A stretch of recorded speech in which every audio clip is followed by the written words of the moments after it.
All right, what's up, guys? Get this thing together, guys. Get this thing together. All right, so here's the question. What's a guy got to do to get a haircut around here? Can't a girl get her nails did without the government interfering? How many arrests is it going to take to get people to wake up to what's going on? As it turns out, perhaps not too many. Also, stay tuned as we discuss stimulus check round 2, Barber Bodyguards, and a fart shield. All that coming up.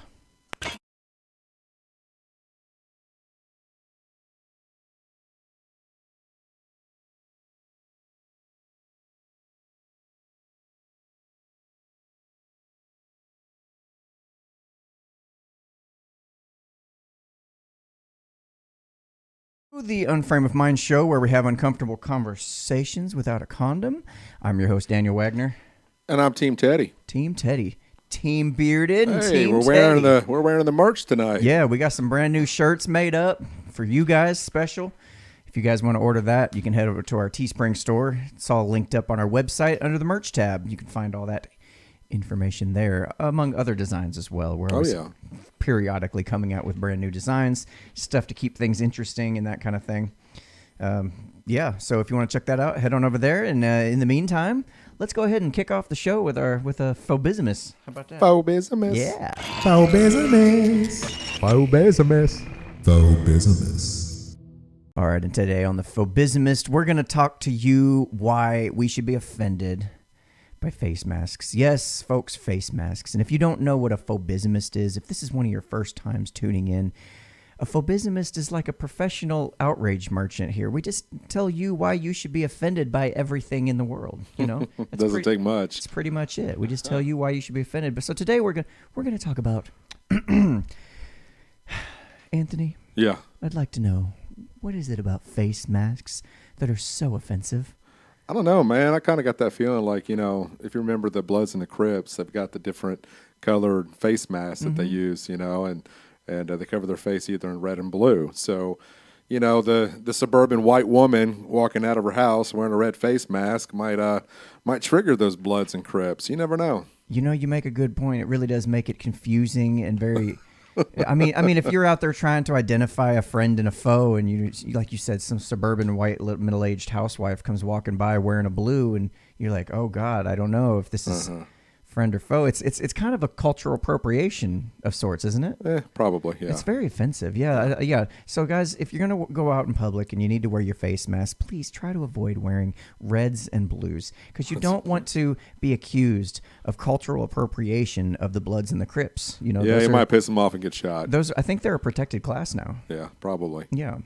All right. So another thing is, it's really, see here, fat masks are really offensive because. And it's not really the masks themselves that's offensive. It's the fact that we have to wear the masks that's offensive. Not so much that we have to wear the masks, but the fact that we have to wear the masks and animals don't have to wear the masks. Yeah, I know, because animals obviously carry the coronavirus, and you don't see none of them walking around or running around with a mask on. Right. Although we have to. We're like the only species that has to wear a mask. Right. It's almost like, it's almost like saying, okay, well, we all know that white privilege exists. We all know this. Okay?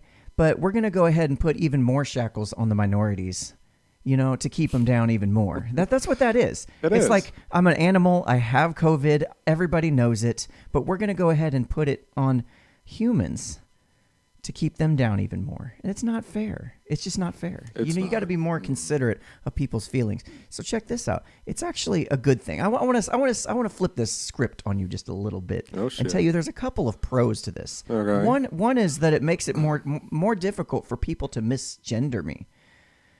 Because it takes. Do explain. Well, because usually when people look at me, they just assume I'm a cisgendered male.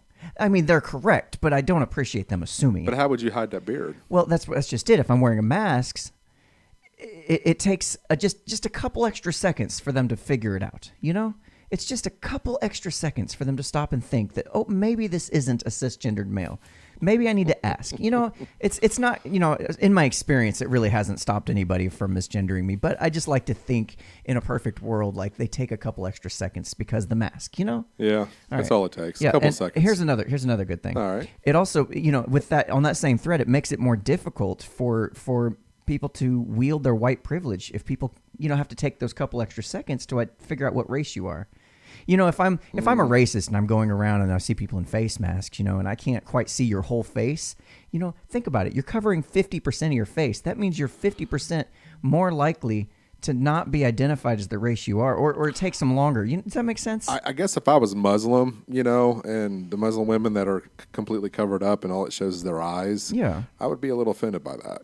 Well, that's true, too. I didn't even think of that. Yeah. It's pretty offensive. Face masks are pretty offensive to Muslim women. I think it's cultural appropriation, too, now that you mention it. Yeah, wow. That's rude. We shouldn't do that. All right, so back to our regularly scheduled program. Yeah. All right. So, listen, if you guys haven't done so just yet, before we hop into our main topics, go do us a favor. Go ahead and share the video out to your friends.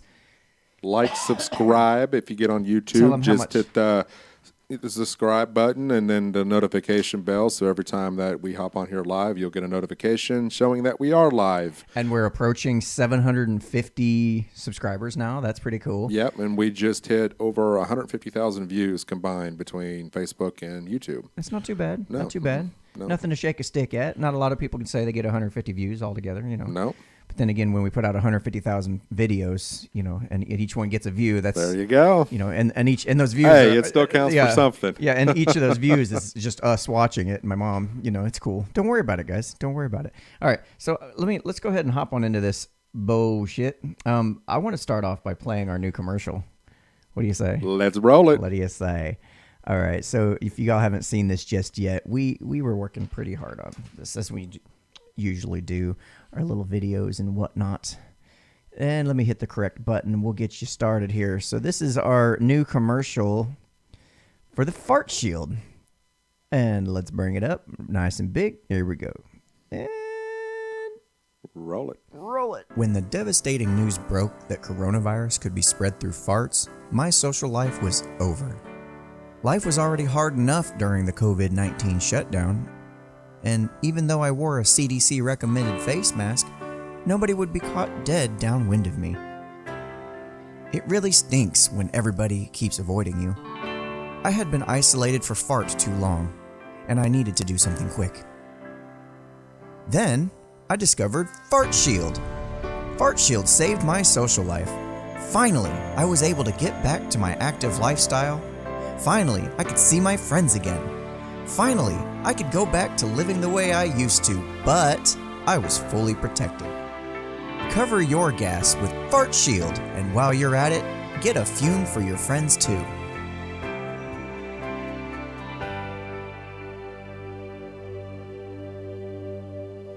America's so true.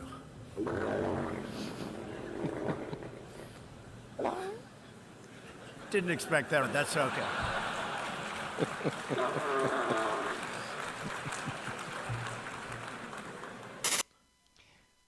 Well, that was fun. Yeah, that was great. And hard enough during the COVID-19 I didn't play you shutdown. again. What are you doing? And even though I wore a CDC recommend, how about I just shut you down so we don't have to hear you play again? How about that? See, this is so much fun, just being your own producer while you do your own show. Said no one ever. Yeah, right. Can you imagine Jay Leno doing a show at night? Not that I'm trying to compare us to Jay Leno by any stretch of the imagination, but can you imagine him sitting there trying to operate a control desk behind? Oh my God! Especially before nowadays when you got everything all set up, you can do it all online and hotkey your keyboard. Yeah. Like, dude, before they had all this, they had I don't know, just all the equipment they had to deal with and all the. I can't even imagine being in that position, but yeah, those high production, wow. There's a lot that goes into it. I mean, there's a God. lot that goes into what we do as well, that people just don't see and understand. But yeah, it does take a little bit of work to get it set up where I can sit here and push some buttons on a keyboard. But anyway, back to what we were discussing. So there's a number of things. What the hell is this? I didn't click on that. I don't even know why this is up. I didn't click on this. Have you been hearing that California is going to stay locked down until the end of August? Yeah, well, I mean, yeah, that's insane. That is insane. I mean, especially when the mortality rate is probably the lowest it's been since all this is kind of broken out. I was talking to our friend Billy that lives out there in California, and he was kind of filling me in on what was going on. And of course, he was invited to a protest rally in Sacramento. He decided not to go because it was too far of a drive. But yeah, he was informing me today that California will remain locked down until the end of August. So That's ridiculous. Yeah. And that's just so far. I mean, they keep saying it's going to be locked down till the end of April. It's going to be locked down till mid-May. Oh, let's make it June 22nd. Let's make it the end of, it just keeps moving. Right. And what are they waiting for exactly? The whole point, as far as I could tell, which I've had people try to argue with me about this, but the whole point was to try to flatten the curve. Was that your understanding of the whole reason why we shut down? My understanding as far as why we keep this lockdown in place. I mean, basically just to keep the hospitals from getting overwhelmed from everybody getting it all at once and rushing the hospitals and then people dying because they couldn't get the proper treatment they needed. That was kind of the whole general outline of why we shut down in the first place. Well, I kind of wonder how California is going to recover from this. They're already a very expensive state in which to live in. The cost of living, out there is through the roof as it is. So it makes me kind of wonder how people are going to be able to actually survive this if they do intend on locking the state down until the end of August. I mean, you're talking March to August where nobody is generating any revenue. And I mean, you see how bad San Francisco is with their, with their homeless population already. Yep. And I would not be surprised if we see a massive increase of homeless people after this whole situation. I don't think the governor and I just don't think that I really don't think that they understand how this is going to affect the economy for them. By staying in lockdown. I think they maybe do understand, but the thing is they don't care about the economy as much as they care about saving human lives. That's the way they frame it in their minds. Well, a lot of people are coming with this idea that, people just want to get back to start being slaves to their business owners, slave owners again. Just some kind of weird. I don't understand where this mind frame comes from exactly, but you want to sit there and go. You don't want to go back to work because you're trying to save human lives, but you don't quite understand how the economy works already. So you're not going to understand the need for people to get back to work. So anybody that's trying to get back to work, they look like the enemy. They look like a bunch of idiots that are trying to put everybody's lives at risk. Right. And it's just none of this actually makes any sense. The CDC, like we've talked about before, has been incorrect. We're supposed to all follow the dictates of the CDC and the World Health Organization. Yeah, it makes perfect sense. You got Walmart staying open, but churches can't. Home open. Depot are open. Like all of these major corporations are allowed to stay open because they're considered essential, quote unquote essential. I don't think there's any such thing as a non-essential worker. Right. First of all, but they're considered essential, so they can stay open. Walmart is essential because they sell food, but yet they can sell clothes too. Some areas have locked them off, but then you got small business, little boutiques and local businesses that are struggling like crazy. Right. Case in point, one of the stories we're going to be talking about a little bit later on. People are going, "Hey, I'm trying to follow the order. I have no choice. I'm not getting these stimulus checks because of the situation I'm in. I'm not getting unemployment because of the situation I'm in. My only source of income was my business, so I have to get back to work or risk starving." Yeah. This was something we kind of covered and alluded to earlier in the year. And we talked about we're going to find ourselves in a situation where people are going to start, defending themselves and taking care of their families by any ways and any means necessary. And I think we're going to start seeing that before too much longer if this continues on. I went out a friend of mine, I took her son out to lunch and took him to Red Robin, which is, if anybody knows, the state of Tennessee, currently they are operating at 50% capacity, and that's it. Yeah. That's what they're opening. I do love me some Red Robin. Oh, man, good burgers. So we show up, and I thought it was very thought out as far as, protecting people. So we walk in, you stand at this little X, you tell them, party of two. So they have you seated every other booth or every other table. Right. So they did away with the menus, the plastic menus. Well, they went to paper menus. So when they're done, you just throw them away. Oh, Jesus. So they did away with regular utensils. I understand you said that was well thought out, and that probably is. But then again, it's like you got these environmental people. The reason why we had the paper or they got rid of the paper menus to the first place was because it's cheaper to do the plastic menus. It's just temporary. Yeah, I hope so. But now you're risking way more. I don't know. Right. So you went from using regular utensils to plastic utensils. Okay. So that was cool. Like that idea. So we had a waiter come over and take our order. Now, this is done to where there's no cross contamination. So you got a waiter that brings you, or you got a waiter who takes your order. Then you have another waiter that brings you your drinks, and then another waiter that brings you your food. So the same person's not touching, your food, your drinks, and so forth. So I was like, all right, well, that's cool. So we enjoyed our lunch. And then as you leave, you don't go back out the front door, you go out the side door. So you're not cross-contaminating the doors. So it was just nice to be able to get out, grab a bite to eat, and, kind of get back into that whole thing. Now, what a lot of restaurants have done here is they have put cones in the parking spots for, because you can't park there because they can only operate at, 50% capacity. Right. So if there's not a parking spot available, you just got to wait until somebody leaves in order to park there and then go inside and eat. So there's a lot of restaurants that I'm seeing that are doing this, which I like, but I like even more that the fact that Tennessee is slowly reopening, which that kind of leads me to believe, why is California staying locked down till the end of August? What's the purpose behind that? Now, I do understand you're talking about a ratio of a higher population out in California versus Tennessee. I get that. But even then, your mortality rate is lower than anywhere else, in a higher population or density population such as New York and other places. So it doesn't make any sense to me. I'm concerned about California. Except that they're just scared. They're more scared. Well, I don't know if I don't know if they're scared.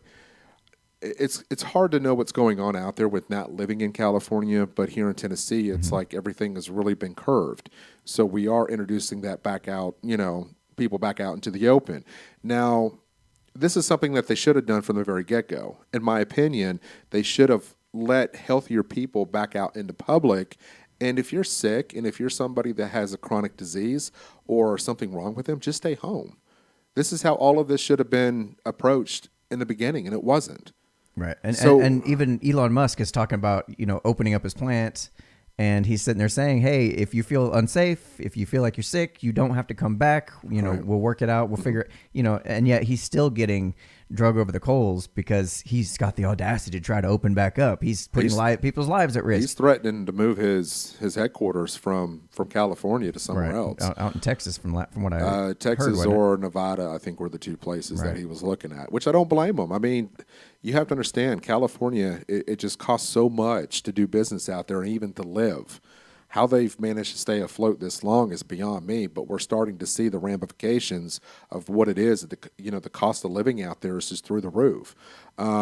So I don't quite understand California's need to stay locked down until the end of August. I'm glad and I'm happy to see that Tennessee is slowly reintroducing everybody back into the population. Now, to me, it's like, well, I think no matter what happens, when they do open everything back up to full capacity, people are going to get sick. But what they don't seem to quite understand is people were going to get sick regardless. That's just part of the annual flu season. And all we were trying to do was flatten the curve and keep the hospitals from being overrun. Right. We all knew everybody was going to get it eventually, or you're going to be, come in contact with it, or whatever the case is. But we're just trying to do it not all at once. That was it. Just try not to do it all at once. Well, I just think from an economical standpoint, you have to, for folks that are watching that are not from Tennessee, CMA Fest was canceled, Bonnaroo was canceled, the NHL had canceled the rest of their season. The tourism industry for Nashville is huge. It is the revenue source, and this is what Nashville lives off of, is the revenue from people coming in from other countries and other states to be a part of these festivities. And of course, when the Preds are doing well in the playoffs, that's more revenue for the city. Then of course you got the Titans. Now we got a Major League soccer team. Then you got the AAA Sounds that play here. And everybody is feeling the effects. But here locally in Nashville, it is a huge revenue blow to us for the tourism industry. And that's what I'm concerned about, is not right now. Right now, we're kind of coasting along. I think we're doing okay, but 6 months from now, like we're gonna see a lot of the results, the unintended consequences of, you know, the road to hell is paved with good intentions, and there's a reason that's a saying. Right. I mean, you're talking about all of a sudden you're going to have major runs on all of the industries that have been shut down. I did say runs. There's going to be major runs on those industries, though. You know, people that are needing a haircut, suddenly everybody's going to need their haircut. You know, and it's going to be way more packed than it normally would have been. And you're going to have people at risk of being too close together to, you know, I think that's why they're trying to stage the reopening so that people aren't all doing it at the same time. But, you know, you got major medical crap that people have been putting off, normal checkups that people have been putting off, stuff that you would normally go to the doctor for just to stay up on, have been being rescheduled and put off, dentistry, going to be overwhelmed. Like people that didn't get the issues dealt with 6 months ago are going to be probably suffering even more come on down the road when they're having trouble getting an appointment. And that is true, just from the medical people that I've spoken with that I do know in that field. And even when I went in for my liver stuff, I went into a primary care doctor's office. I'm the only one in there, when typically most offices you're looking at about maybe, 15, 20 people in the waiting room. Mm-hmm. I was the only one. So then I went to radiology and for them to do the ultrasound and, on my liver. And even then I was the only person in the waiting room. So now, how many people aren't getting checkups now? That's the scary part. Something's going to get missed or something's going to... And they're going to end up. It's going to have a huge, major hit to the medical industry as far as cost of, prevention. What is an ounce of prevention is worth a pound of cure? Yeah. Well, all of the prevention measures that we've been taking or not been taking are going to come back in costs to, shit that we're gonna have to try to cure later on. It's not going to be, and it's not going to be a smooth path. Okay, it's not going to be just straight up. We're going to open back up. A lot of people think that the economy, we've had the economy tanking. They think it's just going to go right back up and go right back to where we were. It's just not going to. We're also starting to see a run in the food shortages as well. Right, food shortages. Yep, and people are, a lot of employers doing it this way, having a lot of the remote employees, who are kind of, you think about it, they kind of come from the old school way where we come to be in an office, go to a cubicle. They're kind of getting used to the idea of, oh, well, maybe we don't have to have an office or as big of an office. We can have a lot of people work from home. It's a lot easier. How many people's jobs, janitorial jobs, for example, comes to mind right off the bat that aren't going to be needed anymore? Yeah. How many people are going to be let go of after this is over because employers realize, oh, that person really wasn't doing much for me anyway. Janet over here was doing 90% of the work, and but. Yeah, I don't think for 1 second companies haven't looked at restructuring, to save money because of, this is going to hurt them financially if it hasn't already. And the fact that they don't know if this happens again. They're going to have to, that has to be figured into your cost of operations. Is and you have to now have some kind of plan. If this happens again, what are we going to do? How are we going to, save for that? We're going to have to cut jobs to maybe save some more money, or whatever it is they got to do. I just found out today. Well, I just opened the mail anyway. Not important. I just found out that they're cutting our 401k match that the company was matching now. We were talking about that until further notice. Yeah. That's just one of many measures I'm sure that are going to come. You're going to have to, when people go back to work, how many employers are going to have their employees have to wear masks? Have to stand certain distances. Well, all these things come into more costs for the employer. All those things come into less money they can pay employees or higher costs of the products they produce. It figures in. All that stuff doesn't just sit on the employer's shoulders. That cost gets kind of filtered out through the rest of operating the business. Right. So how many things are we going to see the price increase on? Not to mention the fact that the government and the Treasury is just printing out massive amounts of money, just like it's that is like scary, dude. And how much is that going to increase the cost of everything? Like you got to these things don't get thought of. It's like, oh, we got to save human lives. We got to save human lives. Dude, you're putting so many lives at risk. You're putting families' livelihoods at risk. I think what you're going to see is you're going to see the mortality rate spike, but it's going to be in different areas, not for COVID. For all the individuals you were talking about that aren't going to the doctor for your typical checkups and, things of that nature that they must go for, they're not doing it because they're afraid of catching the COVID-19 if they go to the emergency room, if they go to their, regular nurse practitioner or, doctor. And I think what we're going to see is because people, and just from the people that I've talked to in the industry or in that field of work, that's what's going on. Mm-hmm. So what's going to happen is you're going to see these people showing up that should have gotten some kind of a medical attention 6 months ago or even a month ago that have waited to see what was going to happen with this. Now they find themselves in a dire situation because they didn't go get checked out when they should have. And then all of a sudden we see an increase of death, whether it's from, obesity or, it could be from diabetes, anything. I think that's where you're going to see the numbers spike. It's not going to be from corona. And then what happens? The medical industry as a whole goes, hey, we have a whole bunch more deaths happening. It was so long ago, we're not going to connect it to the COVID-19 issue.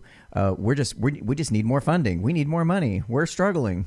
Well, and I think that's something that a lot of people have not given any kind of consideration is your alcohol abuse has gone up. Your suicide rates. Your suicide rates has gone up. Sexual assaults have gone up. Pedophilia has gone up. I mean, these are all things that Wait, really? That's a thing? That's gone up? Yeah. Oh, wow. So pedophiles, if you think about this, if you have an uncle or if you have a cousin that's been molesting you and you find yourself in quarantine, there are actual stats that are showing that all these numbers are going up. But the number one thing is overdose, drug use, alcohol, spousal abuse, where women are getting the shit beat out of them, because you got to understand you're spending more time than you ever have with your spouse, and you're just not, everybody's stressed out. And all of a sudden you realize what kind of relationship you got yourself into. The stresses of having to homeschool children, not working if you're furloughed, and then you also have on top of that your spouse that you're seeing every day that you're not used to seeing because for most of the day you're spending it at work, and then you deal with kids, and then the end of the day you go home, you go to bed. So we're seeing an increase in this that is not being discussed.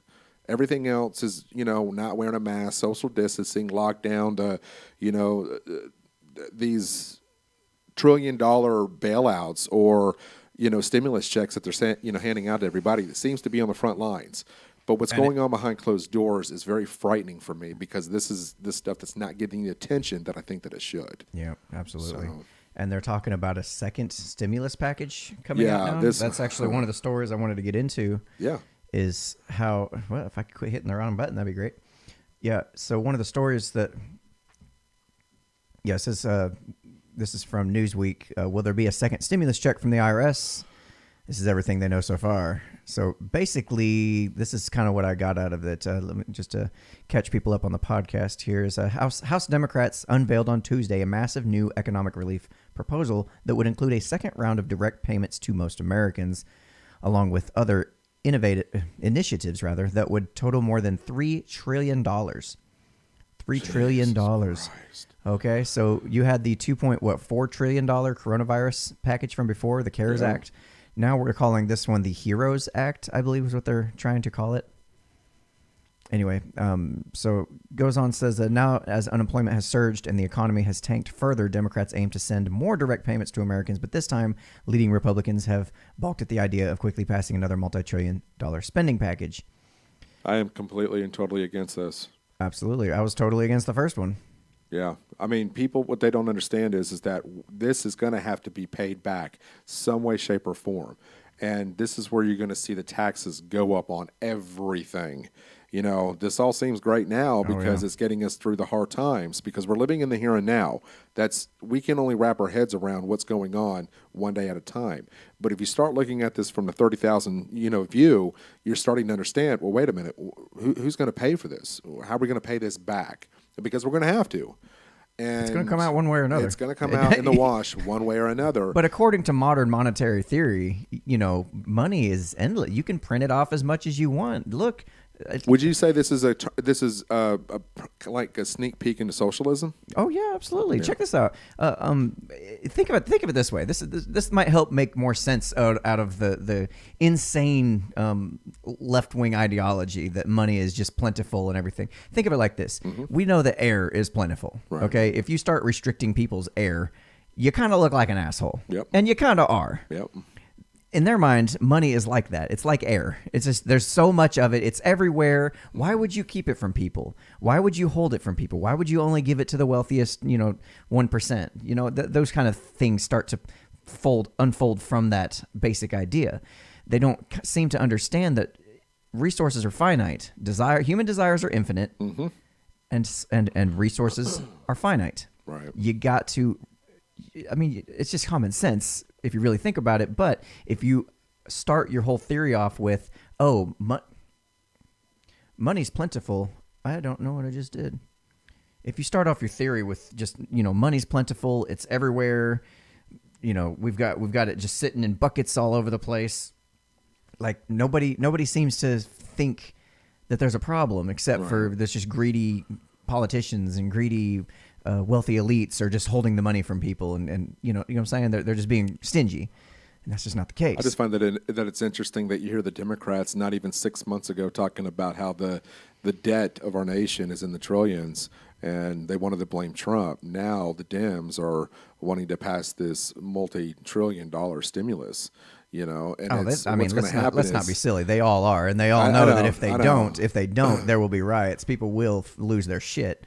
That's just it. They're in a position where they have no choice but to pass it. It's just a matter of how do we pass it? How do we sneak in all this other shit that we need to be done, because we know they're going to sneak it in. But what's going to happen during the election is that they're going to flip this back on Trump for, blaming him for driving us into this massive debt. Watch, here it comes. So just remember this time when the Dems are trying to pass this, and they go to flip the script on Trump come election time, and blame him for why we're $4 trillion in debt now. So I don't know, just something to consider and to think about. So under the proposed Health and Economic Recovery Omnibus Emergency Solutions Heroes Act, who sits around? See, this is what I'm talking about. This is some bullshit we don't need to be paying for. We don't need to be paying for some asshole to sit around and brainstorm a bunch of nice sounding words and make an acronym out of them that just happens to, what the hell, man? How many hours were spent just on coming up with that? You got some guy acronym sitting in a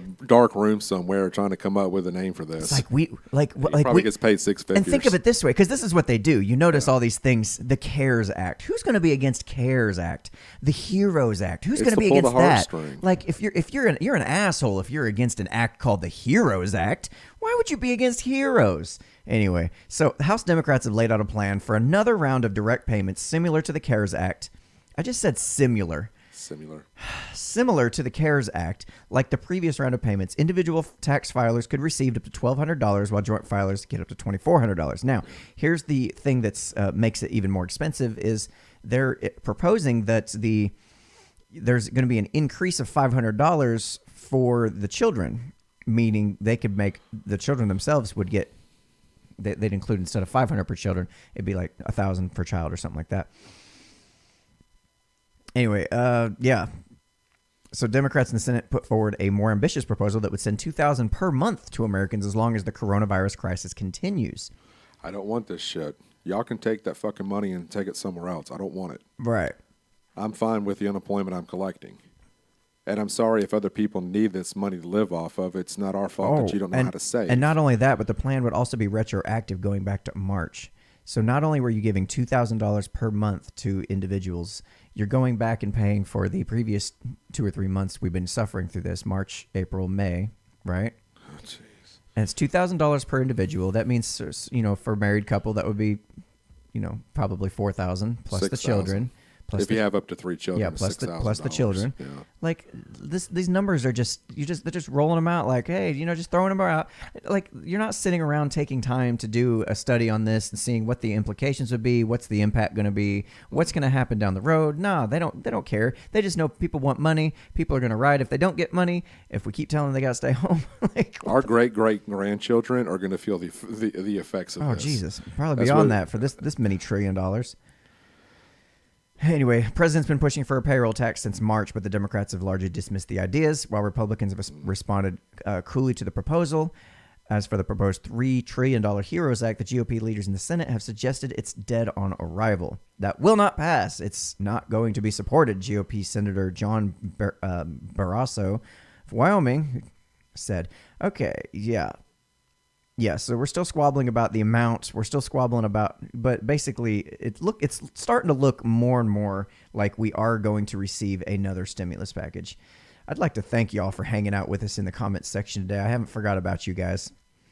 We're just trying to cover up a lot of details that we didn't have a chance to cover throughout the week. So Brian says, all of the batshit crazy people who think they're going to die from COVID-19 are making life worse for everyone. Yeah, yeah. So, see, people do they're very heavily incentivized by fear, fear and what's that? Personal brain farting hard.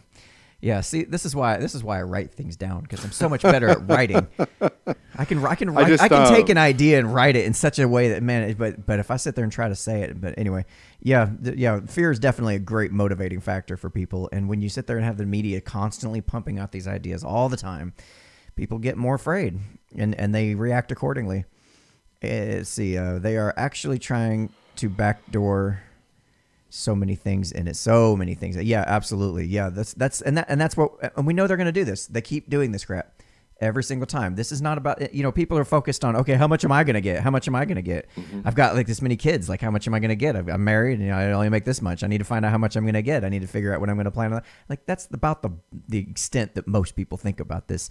They don't look at the numbers and say, wait, $2.4 trillion on the previous one. And each American, if you do the math, each American gets $1,200.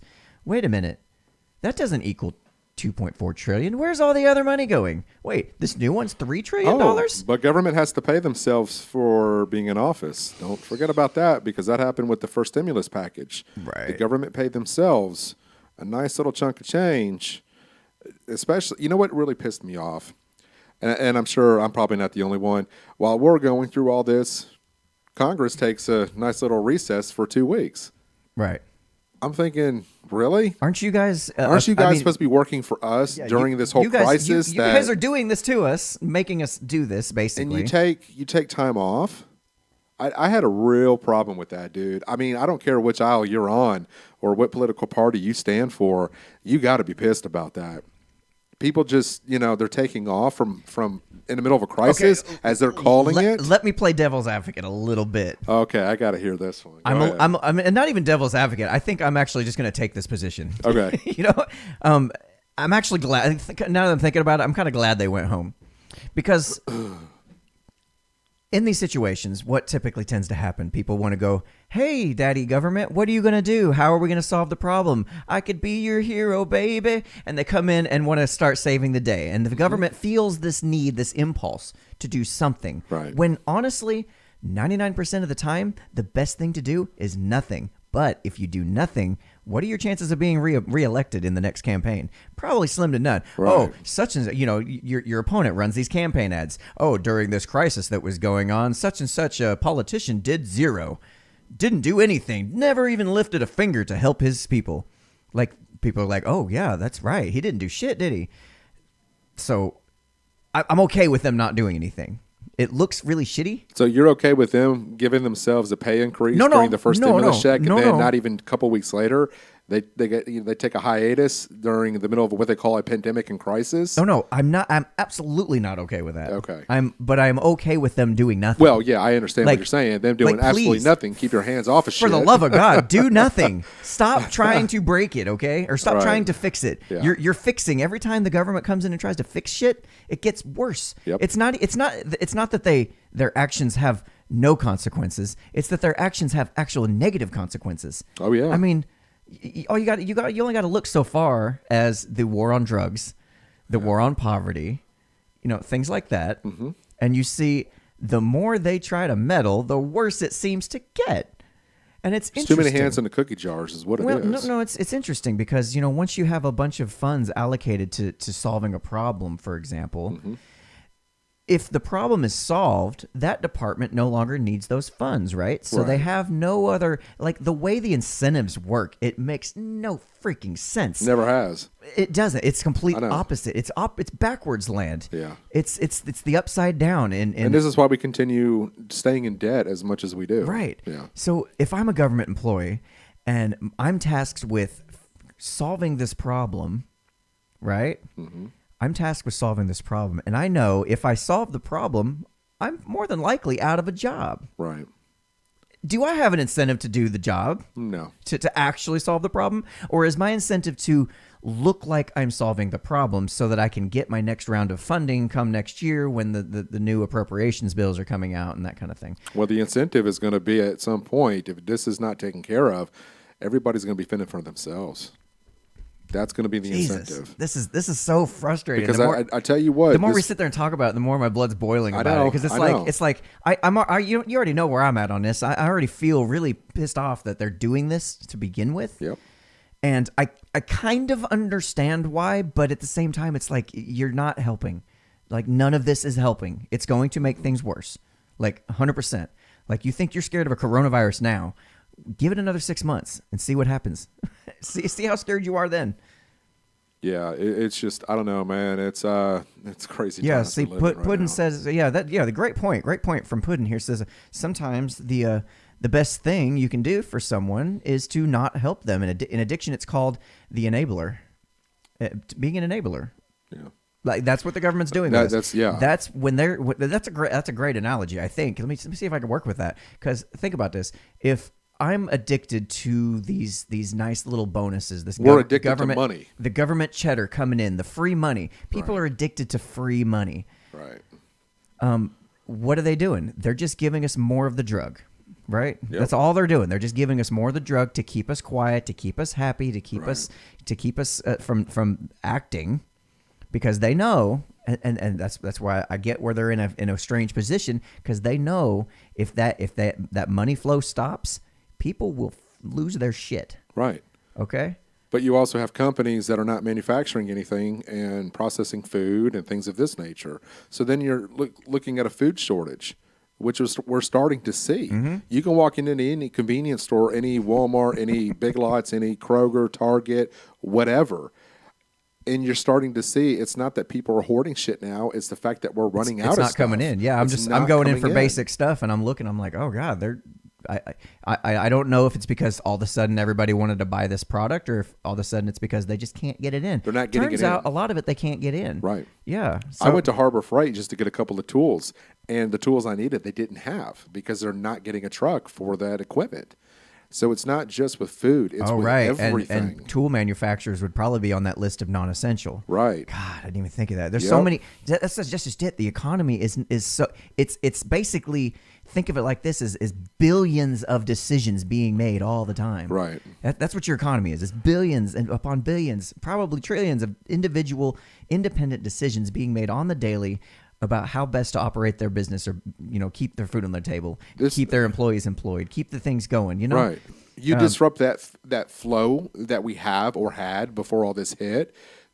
Just even so much as a month can be detrimental to the economy. And I'm not talking about just money. I'm talking about in the industry of what people make, things that we need, things that we need to survive, such as food, I wish tools, detrimental cars. was the right word, but I'm going to go with disastrous. Well, disastrous. What people are only seeing what's happening next month. Right. I'm looking at what's going to happen 6 months to a year from now. Exactly. It's the long-term effects of what we're going through. People are not realizing. And the more you go into a store and the more you go into all these places and you start looking around for different things that you need, they're not showing up. You're going down the street to another store to see if they have it. They're not having it. And then all of a sudden you're like, okay, well, I'll check back in a couple of days. Now what It's still happens not when there. the products aren't there and there's a high demand for that item? What happens? Then you have the situation of where you have the brawls break out in Walmart because you're only finding one of each. Well, that too, but long term, far as just prices go up. Yeah, prices go up because it's more valuable. Right. Right. So guess what? Now our money's not going to go as far to No, pay it's for the not. things we need. This is the back door to what the people amount are of seeing. money we're going to have to make just to make ends meet is going to increase, not only from the supply shortages, the severe supply shortages that are going to happen, but not only that, but also the hyperinflation that's going to happen, the loss of the value in the U.S. dollar that's destined to happen at this point. Yeah, it's something that I wish people would kind of step back and when you go into a store now that you're hearing this, because it's something that you're not hearing on the news. You're not hearing this anywhere else. When you do start walking into a store and you notice that your canned good aisles, I mean, back before all this happened, canned goods were backed all the way back up in each shelf. I mean, as far as you could reach back and grab a can, there was a can there. Now you're seeing about maybe 2 or 3 deep of each thing in the canned food aisle. And so what do you say right now? We go ahead and just help our audience out just a little bit and say the same thing we said before the coronavirus hit and people were rushing the store shelves. Don't panic. Don't panic. But go to the store. Make sure you're stocking up on some shit because there is a really good chance that stuff won't even be there when you actually do need it. No. Don't panic and don't buy the whole fucking store, but go at least start stocking up some more. Pick up at least 1 or 2 of what you normally get extra and ration it if you can. I mean, this is going to happen. There is going to be a massive shortage of food, and that is really, really concerning for me. Well, and it's not only the reason you need to go ahead and stock up now is because of the shortage, but also because of what we just talked about, the prices going up. Right. Buy it now while it's cheap. Yep. While you can still afford it, while it's not going to hit your grocery budget so hard. Oh, wait until gas. Wait until that shit goes back up. It's already You're starting. going to see it back over $3, I guarantee you. It's already starting to go back up. All right, so I do want to make sure we do have time to hit these other stories here. This one here, this is what we alluded to earlier here. All right, so this is from PJ Media. The militia mobilizes to block arrest of 77-year-old Michigan barber who reopened. Okay, so this guy, he's a barber by the name of Carl Mankey. He's defied Governor Whitmer's order in Michigan, also Michigan, that all non-essential businesses stay closed. Friday night, Michigan State Police delivered a health protection order from Michigan Attorney General Dana Nessel's office, ordering that Mankey close his doors. One of the militias, hang on a minute, let me see here. Yeah, let me grab that here. Okay. So one of the militia members standing up for Barber's right to work said yesterday 6 troopers came in to enforce the governor's order or to issue a cease and desist order, so we are here to make sure he doesn't get arrested. We're willing to stand in front of that door and block the entrance so police will have no entry there today. As relationships heat up between overreaching government agents and protesters who want to open the economy, people like Mankey are being completely let down by the system that claims to want to help them, leading to more anger and outrage than government officials are ready to handle. Mankey obeyed the original orders and closed his shop, but when he was turned down for unemployment twice, he said he had no choice but to go back to work to survive. According to Fox, Fox reported Carl Mankey's barbershop opened Monday morning and received a packed lobby of customers eager for a trim. The 77-year-old said he followed the order, which we already read that. I'm not trying to be a scofflaw, he says. I'm trying to make a living. I tried for the unemployment. I was denied twice on unemployment. I haven't seen anything in one of these other checks from the government. So this guy, not only is he's trying to obey the order, as we talked about earlier, he's trying to obey the order. He's not receiving unemployment because he's, self-employed. Mm-hmm. He's not receiving the checks because of his situation, probably because he made a decent amount. I would say probably because he made over the amount last year. That's very possible. And he has no choice. He's sitting in a position. He's got to open. Yep. He's got to open. And I can't fault him for doing that. Yeah, absolutely. Now, you've got, so the government charged Carl with criminal misdemeanor violations for allegedly violating Governor Whitmer's executive order. All of the executive orders issued by the governor after April 30th, 2020, however, are illegal and unlawful because the legislature refused to extend her declared state of emergency past that date. Governor Whitmer's director of the Michigan Department of Health and Human Services, God, I hate these long-ass titles, Robert Gordon, also improperly issued an imminent danger and abatement order against Mr. Mankey on Friday. At the direction of the Michigan Attorney General, Dana Nessel, the DHHS order was personally served on Carl at his barbershop by 6 Michigan state police officers. This order violates the public health code and has not been properly issued. Now, that's interesting. Why do we have 6 officers coming to this man's store? 77-year-old. To deliver an order, a cease and desist order to a 77-year-old barber. Like, does that scream? I don't know. That's that a little overreach, isn't it? Seems a little much, right? I mean, it does. I'll get to this detail in a minute, but I'm sitting here thinking those 6 officers that are handling that issue aren't handling other issues, aren't in the process of handling actual crimes. Right. So that's taxpayer resources going to hand out an order to a 77-year-old barber. This is what the update was. A Shiawassee County judge has denied the state's request for a temporary restraining order against Mankey. This will give his lawyers the opportunity to make the case in court for why the barber shop should remain open. Sheriff Brian Begel also issued a statement Monday saying he would not enforce the Attorney General's order to shut down the shop. He says, with limited resources, staffing, and facilities, our priority focus will be on enforcing duly passed laws for the protection of the county citizens. I have decided within my authority that our office cannot and will not divert our primary resources and efforts toward enforcement of Governor Whitmore's executive orders. That warms my heart. Thank goodness that some people got the freaking head on their shoulders. Yep. For this shit. So Mankey still faces 2 counts of misdemeanor charges and over $1,000 fine. Which he can't even get unemployment for, which he didn't get from the stimulus check. Right. So now he's having to pay over $1,000 in fines. Yes. Right. I can see why he went back to work. And I would be pretty upset. Pretty fucking upset. That's some bullshit. Yeah. Puddin says, yeah, that screams overreach for sure. Yeah. I don't know, man. It's just, when we talked about this last week, we were talking about all the things that we discussed way before everybody else did. And here we are discussing what could possibly happen in the next 3 to 6 months. The food, shortages, the stimulus checks that we're going to have to eventually pay back at some point.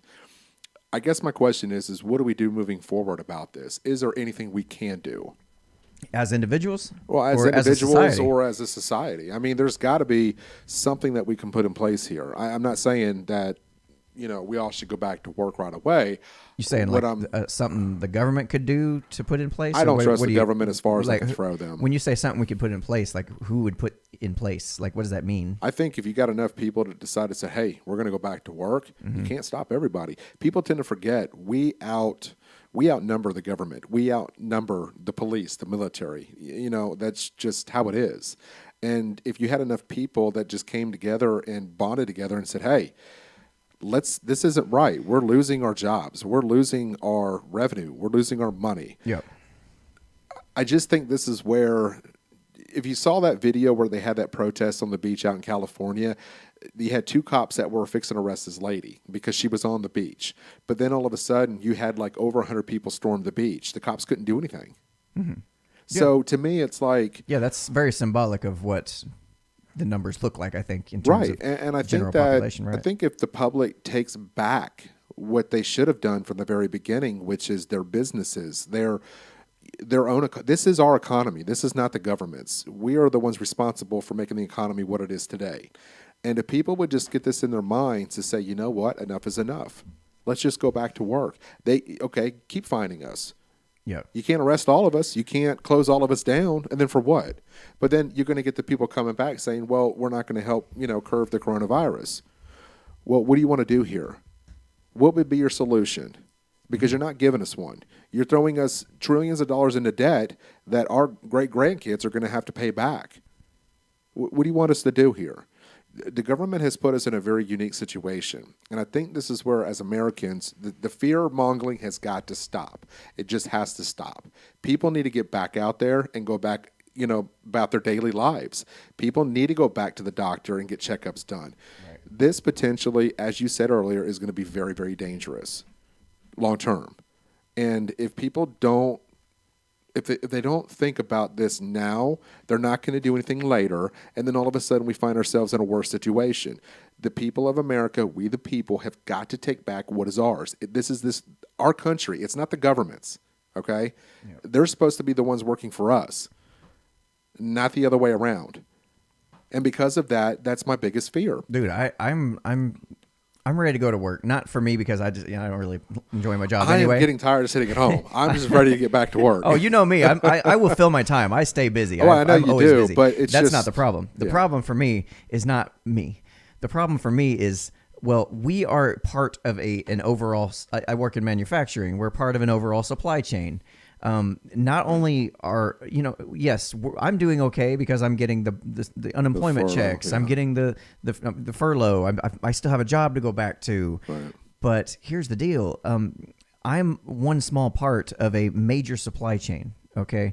We create the final product of thousands of parts that come to us. Thousands of parts suppliers, buy parts thousands from of us. Truck drivers, thousands of just all of the little pieces of the puzzle that it takes to run that final product off the end of the line. Right. And all of those suppliers are suffering right now. Yeah. They might be getting furloughed, but how far down the line before people are no longer getting that, or how far down the line before there's going to be impact. Well, we supply you guys. And it's not a one-way thing. It's not a one-way thing. It's going to be a shockwave that goes up and down the supply chain, up and down the supply chain until it finally can smooth out. Yeah. It's like somebody's dropped a damn, basketball not even a basketball, something a boulder into the lake. Boulder into the lake. You see the ripples go out. You see the ripples come in. And it's going to take a little while before those waves stabilize and we get kind of back on some kind of a normal track. Right. God, people. So let me go back to work, for fuck's sake. Well, if not for me, but for everybody else that's involved that helps keep that whole supply chain running. And here's the thing. Open us back up. If you're sick, stay home. If you're compromised, stay home. Yep. This is the way that it should have been done. It should have been handled, and it wasn't. I encourage people, if you're a private business owner, go back to work. They can't find everybody, and if they do, refuse to pay it. Right. I mean, it's just. I mean, yeah. I get it. Enough with the protest. You want to protest this? Open your business back up. Let people back in the doors. People are starting to, just out of not having a choice. This other story I wanted to hit on before we wrap up today is about Shelley Luther, the Texas salon owner. Yeah. That one kind of got a little more play in the press. Anyways, she gets 7 days in jail for reopening her salon. Okay. That's her little mugshot. We saw quickly how she still looked pretty even in her mugshot. Yeah, right. Yeah, I wish I could look that good in mugshot. Maybe I need to start becoming prepared with full eyeshadow and eyeliner. Anyway, this from what website is this? Heavy.com. Yeah, just a little list of things that we need to know. But yeah, she opened up her salon and received a citation from police, and then Luther attended a protest at Frisco City Hall where she publicly tore up the cease and desist letter, receiving nationwide coverage. Everybody knows about that. The update as of May 7th, which was about a week ago, Luther's been released from jail following Governor Abbott's COVID-19 executive order amendment. The amendment states that it eliminated the confinement as a punishment for violating the order. Imagine that. You get in a situation where you're letting people out of jail because of this. Yeah. And then you're arresting new people because of this. And then you got to update your executive order to not fucking put people in jail who are violating your stupid order. But she is what could have been what I call the ripple effect. If people would have followed suit that own their own businesses, this is something that the government and local government could not control. Yeah. They don't have the resources. And I wish that a lot of other people would have followed suit after what she had done, which then we saw with the barber up there and the 77-year-old that went in and opened his business back up. Yep. We I can't stress it enough, man. More people do this. I love, and we forgot to really hit on that on the other story is the fact that the militia is standing guard outside his door to stand up for his right to open up his business. Right. And there's a line of people around the block waiting to get their hair cut. Like See, that's what it's all about. We're going to get shit because we're encouraging it, but what people don't understand is that you have to have the brain capacity to understand if you're sick, if your immunity is compromised, or your health is compromised, you got an underlying health condition, stay home. Let us go out and bring the society of what we need to do back to the forefront as the economy needs to get back on its feet. You know, this is very, very simple. And if we have to wear a mask, then fine, I'll wear a mask. You know, when I went to Red Robin, my meal was about $30-something, and I'm furloughed. My bills are I have no debt. So I could kind of thought about it. I'm like, this kid, he's a waiter. He's got 2 other waiters helping him. These people are putting themselves kind of at risk. They're all wearing face masks. I get that. So you know what? I decided to tip $50. Split it between 3 ways. Nice. You know, I'm just trying to.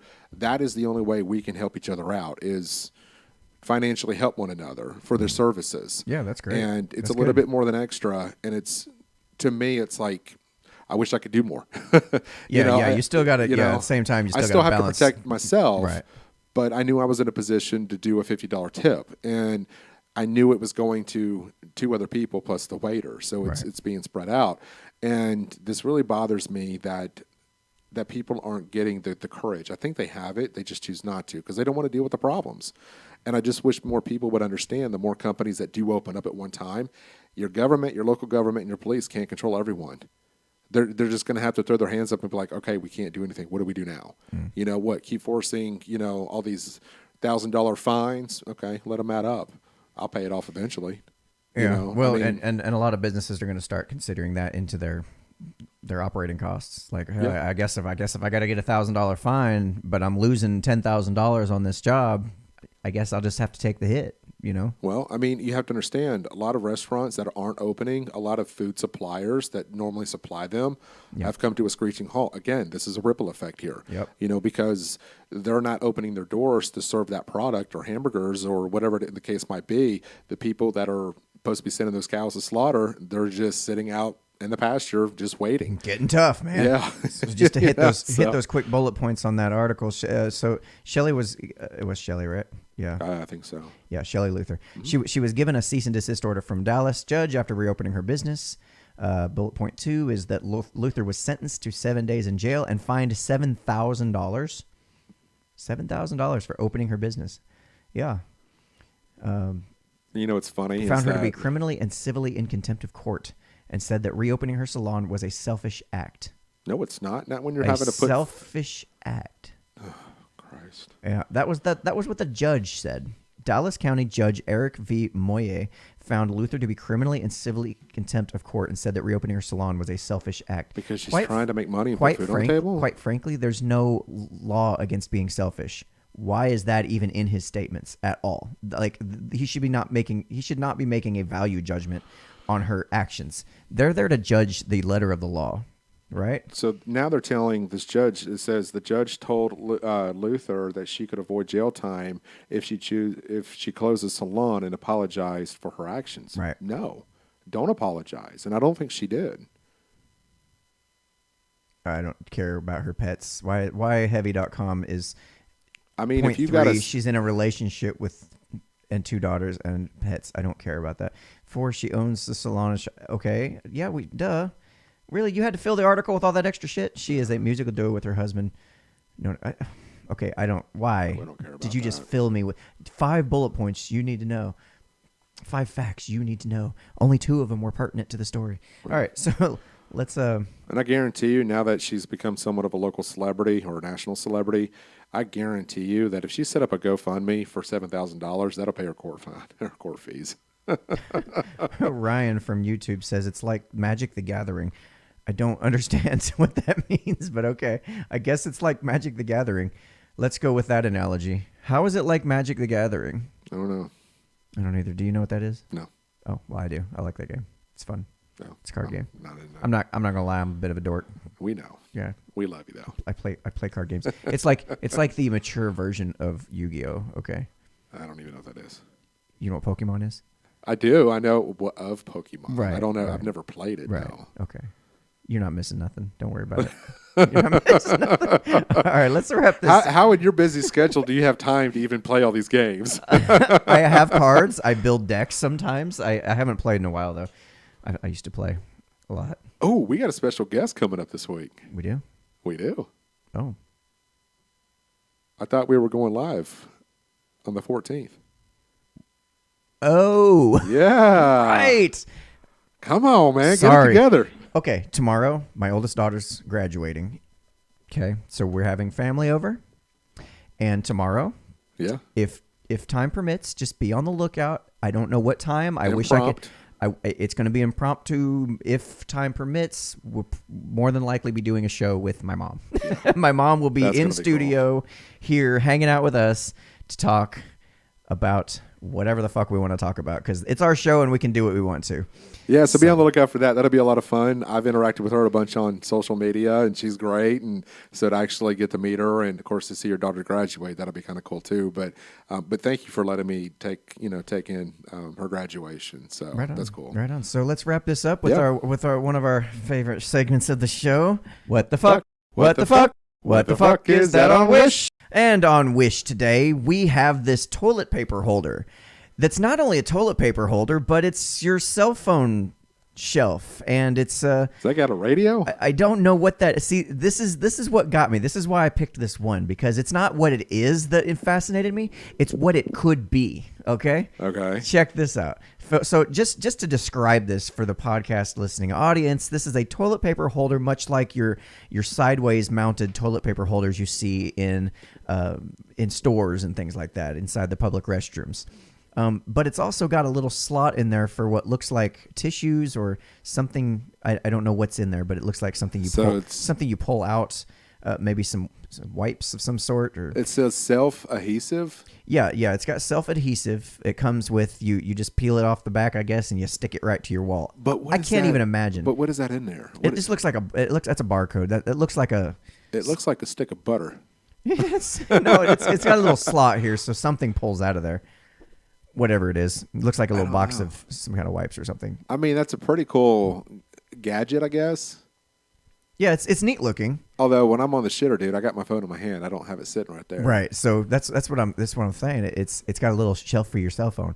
But this is what I thought when I first glimpsed it. This is what I thought. I was sitting here thinking, man, whoa, what the heck? Who needs this crap? It's got a charger for your cell phone. It's got like a DVD player, a VCR or something, like a radio. like you thought, radio. Yeah, I thought it was radio. Right? Like how many electronics could we fit in this? Kind of like some kind of like a home entertainment system, all within your little toilet paper holder. So wait a minute. So that's a charger on top? No, it's not a charger, but this is what I thought it could be. This is what I'm saying. Yeah. This is what I was looking at this going, man, this could be a whole, like you would never leave the bathroom. You just go in there and sit, you put your phone in there on the little bank on it and it's your screen and it plays videos and does all your stuff, your home entertainment system. Maybe you got some 5.1 surround sound inside your bathroom. I think that if it was me, I would have made that a little differently. I would have made that the charging port right there with the phone sitting on. Mm-hmm. That's what I would have done. Yeah. Or could have made it a dock. For it would have been a dock. That's what I'm saying. Yeah, that would be where your screen docks, and it's also a charger, so you never have to leave the bathroom. No. I'm saying like a dock for your phone, and then it's got a speaker on the other side, so it amplifies the music. Yeah. Kind of like the old was it iPhones? Are you talking about? You're talking about like a self-contained entertainment entertainment system. Yeah. With all your movies, DVDs, CDs, you could play all that stuff. Yeah, I could have a speaker coming out of the bottom so you can listen to music as you're taking a lovely little poo.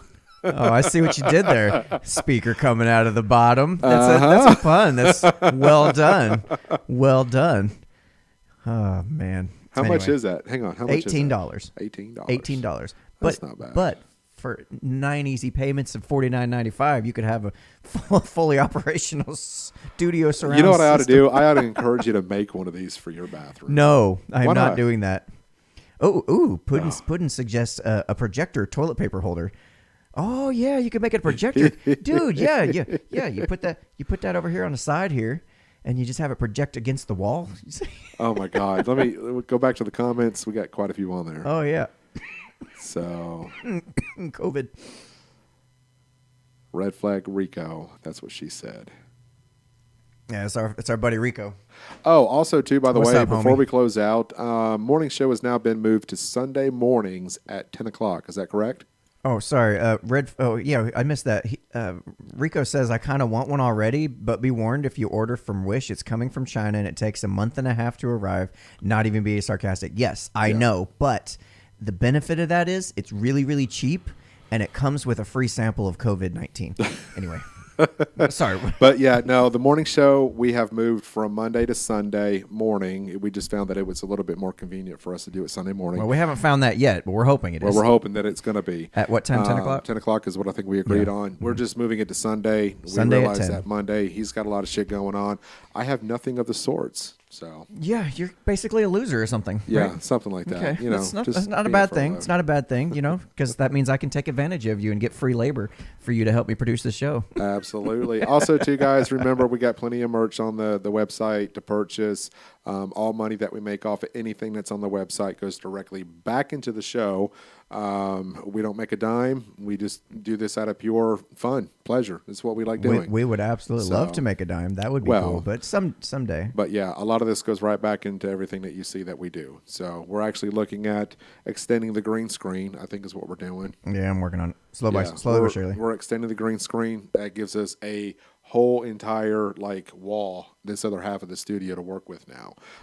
Gives us more room to do more skits, to have more people, more guests in studio. So kind of keep that in mind. Also, too, Life Beyond series. Have you been working on that or?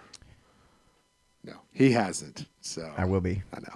Thank you for reminding me, though. Not a problem. Been a lot of shit going on. But yeah, here's all the merch. I mean, for when I go in jail, there's one that's got my face on it behind bars. Boy, It's I need okay to- to okay. It's, unframed minds don't get triggered. I mean, everything from sweatshirts to V-necks to sweaters. This is my favorite. I know. can't believe I love nobody's it. ordered one yet. I'm so upset. It's that. I'm so upset. This is my favorite. You're invading my COVID-19 safe space. You can see this. Also, too, we're currently sitting just a little over 150,000 views on all videos streaming on Facebook and YouTube. So we want to hit the 200,000 view mark. So if you can help us by sharing content, skits, shows, anything that you see that you like. If you think other people would like, share it with them. If you so much as share it to even in their messenger because you don't want your friends and family to see how screwed up a sense of humor you have, you can do it that way. Every bit helps.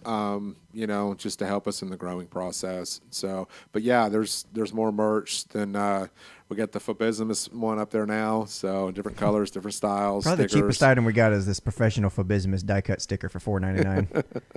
You can be a We need to do professional keychains. Fabismus. I do need to get that one.